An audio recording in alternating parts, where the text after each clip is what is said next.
23 मार्च 1931 शाम ढल चुकी थी। लाहौर सेंट्रल जेल की दीवारें उस दिन कुछ ज्यादा ही भारी लग रही थीं।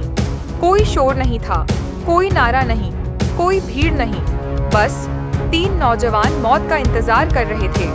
भगत सिंह, सुखदेव, राजगुरु। अंग्रेज समझ रहे थे India's spirit is broken, mark my words. Bhagat Singh का जन्म 28 सितंबर 1907 को पंजाब के बंगा गांव में हुआ। उनके पिता किशन सिंह और चाचा अजीत सिंह दोनों ही स्वतंत्रता सेनानी थे। घर की दीवारों में आजादी की कहानियां गूंजती थीं। बचपन से ही भगत सिंह में अन्याय के खिलाफ विरोध की भावना जगी। जलियांवाला बाग हत्याकांड के समय भगत सिंह सिर्फ 12 साल के थे।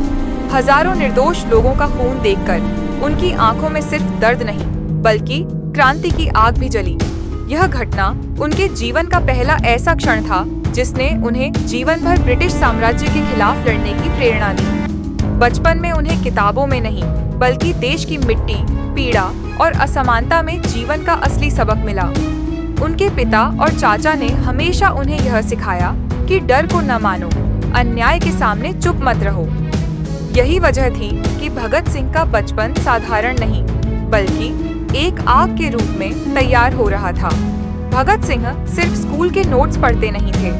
उनका अध्ययन ब्रिटिश साम्राज्यवाद, मार्क्सवाद, लेनिन और रूस की क्रांति तक फैला हुआ था। वे यह समझना चाहते थे कि क्यों अंग्रेज भारत पर शासन कर रहे हैं और कैसे उन्होंने भारत की सोच और जनता को नियंत्रित किया।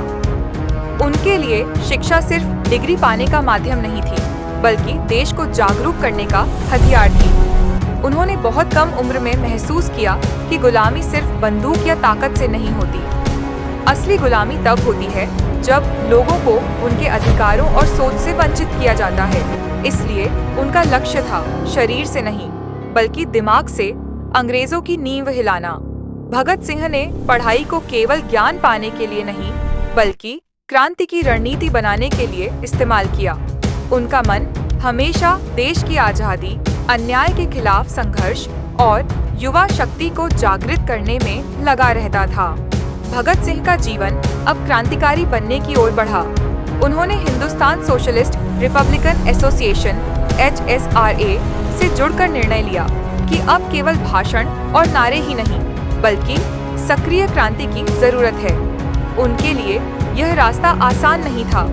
उन्होंने समझ लिया था कि ब्रिटिश साम्राज्य सिर्फ बंदूक से नहीं बल्कि रणनीति, चालाकी और डर के सहारे शासन करता है। भगत सिंह ने युवाओं को संगठित किया और उन्हें बताया कि जीत हर बार जरूरी नहीं लेकिन प्रतिकूल परिस्थितियों में जनता को जगाना जरूरी है। उनका लक्ष्य था कि छोटे छोटे प्रतीकात्मक कार्यों के माध्यम से देश की जनता को जागृत करना। इस समय उनका जीवन पूरी तरह रणनीति, योजना और साहस के इर्द गिर्द घूमने लगा। उन्होंने तय किया कि अगर उनकी मौत भी होती है तो वह देश के लिए प्रेरणा बनेगी, न कि डर की वजह। अप्रैल 1929 को भगत सिंह और बटुकेश्वर दत्त ने सेंट्रल असेंबली में बम फेंका। यह बम जानलेवा नहीं था। उनका उद्देश्य सिर्फ ब्रिटिश सरकार को चेतावनी देना और जनता को जागृत करना था। बम कम विस्फोटक था ताकि कोई हताहत न हो। भगत सिंह ने चिल्लाकर कहा, इंकलाब जिंदाबाद, साम्राज्यवाद मुर्दाबाद। यह घटना उनके साहस और रणनीति की मिसाल थी। उन्होंने जान जोखिम में डाली लेकिन जानवरों की तरह नहीं बल्कि प्रतीकात्मक तरीके से। जनता को यह संदेश गया कि डर को मात दी जा सकती है। इसके बाद भगत सिंह गिरफ्तार हुए लेकिन उनकी लोकप्रियता और डरावनी शक्ति अंग्रेजों के लिए बढ़ती गई। उन्होंने यह साबित किया कि क्रांति केवल हथियार से नहीं बल्कि विचार और प्रतीक से भी हो सकती है। भगत सिंह की गिरफ्तारी के बाद अंग्रेजों ने उन्हें लाहौर सेंट्रल जेल भेजा। जेल की हालत असाधारण रूप से भयानक थी। कैदियों को नंगे फर्श पर सोना पड़ता था। उन्हें लोहे की बेड़ियों में जकड़ा जाता और खाना सड़ांत भरा दिया जाता। मानसिक और शारीरिक यातनाएं इतनी भयानक थीं कि कई कैदी टूट जाते। भगत सिंह ने 116 दिनों 116 डेज की भूख हड़ताल शुरू की। उन्होंने कहा, हम गुलाम नहीं हैं, जानवर नहीं। अंग्रेजों ने पाइप के जरिए दूध और भोजन दिया लेकिन उनके साहस को कुचला नहीं जा सका।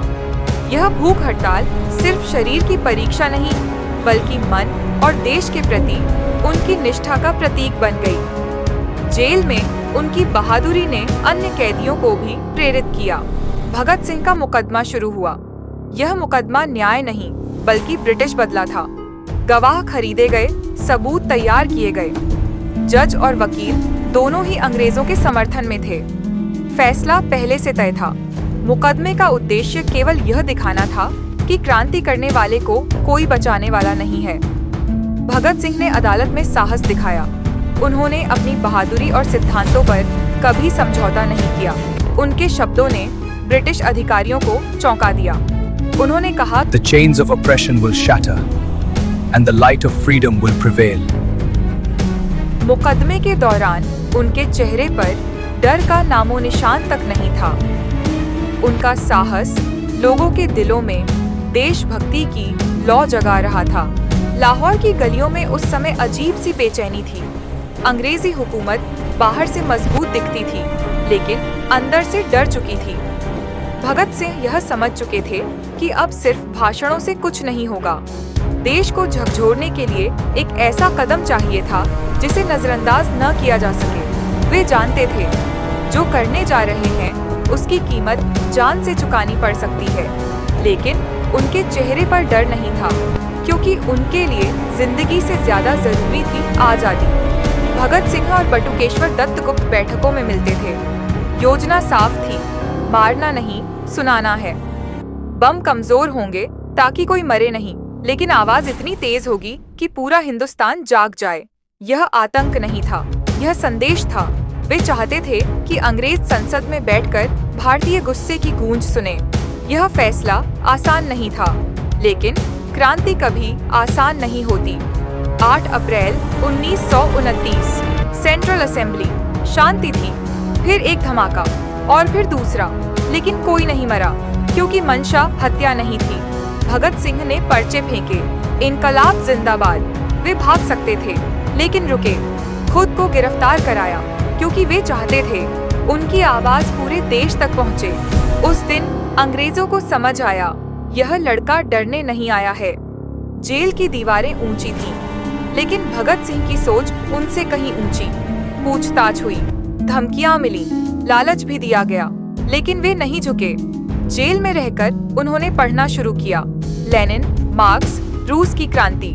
वे सिर्फ विद्रोही नहीं थे, वे सोचने वाले क्रांतिकारी थे।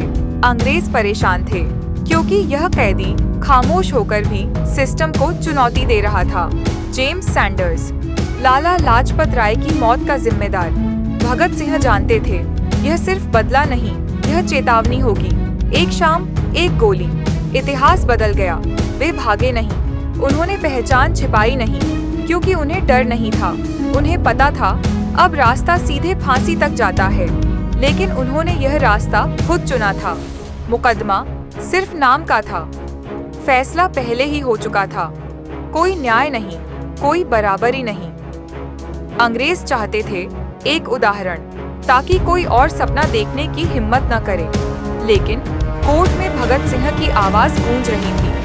वे खुद को बचा नहीं रहे थे, वे इतिहास में अपना पक्ष दर्ज करा रहे थे। जेल में भारतीय कैदियों के साथ जानवरों जैसा व्यवहार होता था।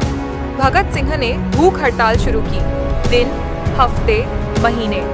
शरीर कमजोर होता गया, लेकिन इरादा मजबूत। पूरा देश देख रहा था, एक आदमी बिना हथियार सिस्टम से लड़ रहा है। अंग्रेज डर गए, क्योंकि यह लड़ाई अब जेल से बाहर जनता के दिलों में पहुंच चुकी थी। फांसी तय थी। भगत सिंह शांत थे। उन्होंने कहा, एक क्रांतिकारी मर सकता है, क्रांति नहीं। फांसी से पहले वे किताब पढ़ रहे थे। जब पूछा गया कोई आखिरी इच्छा, तो बोले, मुझे पढ़ने दो। 21 मार्च की रात एक सन्नाटा, और फिर 3 नाम इतिहास बन गए: भगत सिंह, राजगुरु, सुखदेव।